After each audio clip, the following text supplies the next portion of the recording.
Hello guys, for today's video ay magluluto tayo ng pork giniling or tinatawag din itong picadillo or menudillo.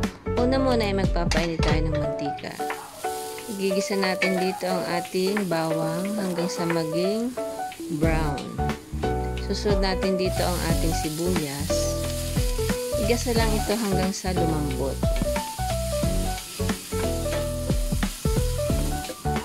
Isunod na natin dito ang ating 400 grams na ground pork. Timplahan ng toyo at oyster sauce, asin at pamintang durog.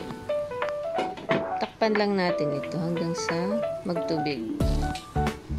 Pero dinagdagan natin ito ng konting tubig upang maluto ang ating pork giniling. Pag medyo brown na, isunod na natin ang ating 115 grams na tomato sauce, 2 tablespoon na tomato paste at 2 tablespoon din na banana ketchup. Halu-haluin lang to hanggang mag-mix ang ating mga pampalasa. Isunod na natin dito yung ating carrots at patatas. Lagyan natin to ng konting tubig upang maluto ang ating mga gulay.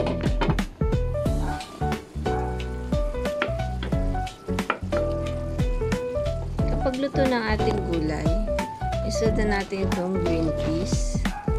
Nilagyan ko din ito ng raisins para medyo matamis ang ating pork giniling.